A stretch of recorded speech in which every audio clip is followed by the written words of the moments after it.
most of our transactions, one with another, can be judged in moral grounds, but cannot be talked about in terms of rights, because there are no rights governing the way we ought to treat our children, the way we ought to treat our colleagues, except in the extreme cases where there are laws to prevent committing criminal offences against either our children or our colleagues.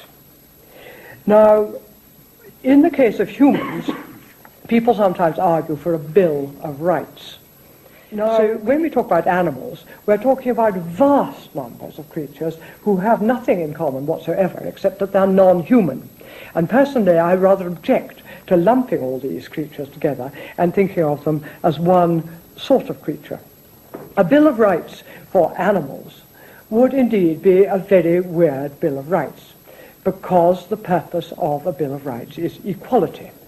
And are we really convinced that a Bill of Rights should treat the needs to live of a virus as of exactly equal importance as the needs to live of, let's say, a young lamb or a young Most hen? people would say no. I think most animal writers are really arguing that the closer animals are to humans, biologically speaking, evolutionarily speaking, that is, the more rights they should have. So where does the cut-off come? Primates, mammals, vertebrates? Now, the moment you concede that question, you realize that the decision is entirely arbitrary, that it is we as humans who are conferring rights on animals, not the animals themselves. And put like that, you can see that the debate is not like that about human rights, about women's rights, about black people's rights, in which the oppressed subjects of history stand up and demand justice and equality. It is an argument about how we, as humans, should behave. And it's just here that the biological discontinuity between humans and other animals becomes important. Our concern for how we treat other species springs out of our very humanness as biologically and as socially constructed creatures. We don't expect cats to debate the rights of mice, so the issue is not really about animal rights at all, but about the duties that we have just because we are human. And I'm quite sure we do have such duties, to behave kindly to other animals with a minimum of violence and cruelty, not to damage or take their lives insofar as it can be avoided, just as we have duties to the planet's ecology in general. But these duties are limited by an overriding duty to other humans. I have a much-loved and exceedingly beautiful cat, but if I had to choose between saving her life and saving the life of my child, I would unhesitatingly choose my child. What's more, I'd save any human child at the expense of my cat, and my cat at the expense of a fish. And so would the vast majority of people in this room.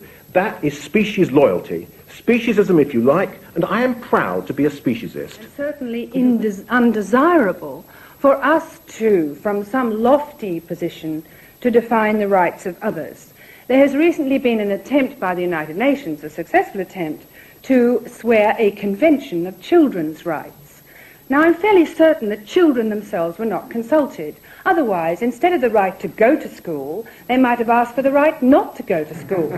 They might have asked for the right to have a parent of either sex, for divorce to be outlawed, for the right to have 4 grandparents, for the right to have sexual experiences with adults. Who knows what they would have been, what they would have asked for as their rights. The fact is that adult human beings conferred on them a bunch of rights, which in fact tend to be the rights that rich people want for their children, the right not to go to work, whereas the children of the poor might well have liked a right to a basic wage, seeing as they have no choice but to go to work.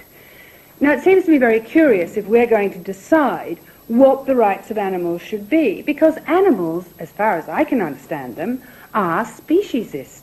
And as animals, we also are speciesist. That Gaia...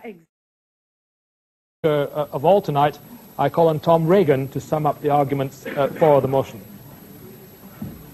Well, I couldn't have a more impossible task, since I don't remember ever hearing so many weak arguments in such a short period of time. But we believe,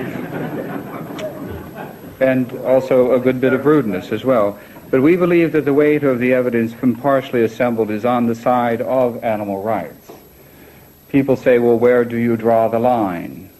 Which animals?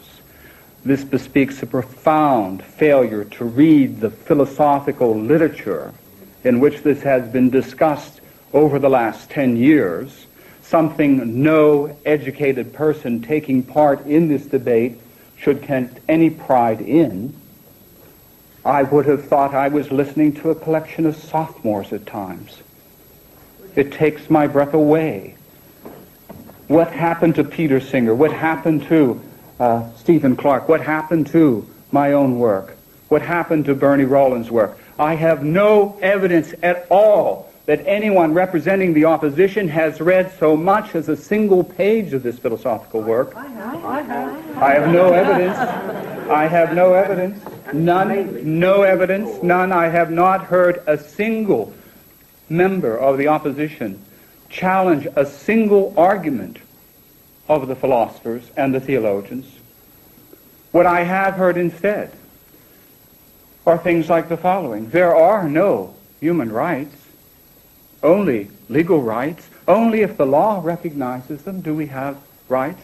This is again part of the utilitarian tradition. Bentham, moral rights, nonsense upon stilts, but that's not part of another major part of Western moral tradition, and that is that the law's obligation is to accord with the moral rights that people have independent of the law, anterior to the law. The tradition of the natural rights theorist, the tradition on which the animal rights philosophy stands. We are claiming that there are moral rights apart from the law, and again, that the obligation of the law is to recognize, respect, and protect those rights. We are told by Professor Rose that we are bestowing rights upon the animals. They are not claiming them for themselves, and so these are unlike other rights movements, unlike the movements on part of black people, unlike the movement on the part of women. But what shall we say of children, Professor Rose? They claim not their rights. What shall we say of the enfeebled and the deranged, Professor Rose? They claim not their rights. I take it to be a necessary implication of Professor Rose's view that they have them not according to the philosophy of animal rights, however, which grounds protects the rights of these human beings. Germaine Greer says, we are not in a position to say what is in the interest of children, that we are acting pridefully, perhaps a little arrogantly, when we bestow rights upon them. I find this scarcely credible. Granted, there may be some areas in which people of goodwill can disagree, but to think that we know nothing about what is good for children, and to think that we therefore should not mandate that what is in their interest be protected as a matter of right, takes my moral breath away. Could you come to your conclusion now, please, Yes. Dr. Regan? Because the same reasoning applies. We know not enough about the other animals, according to Germaine Greer. Again, scarcely credible in view of what we know of by Richard Ryder's work and Peter Singer's work and the work of other people, the work of ethologists and so on. We know nothing about what is beneficial to other animals. We know nothing scientifically about what is harmful, detrimental to other animals. Where are these people living?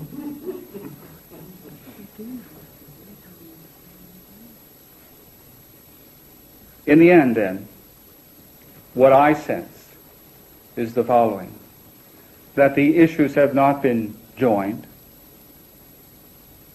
that there is still the lingering suspicion and, I dare say, belief that we are the master species. Oh, we have rights. It's the rest of creation that doesn't. Thank you very much.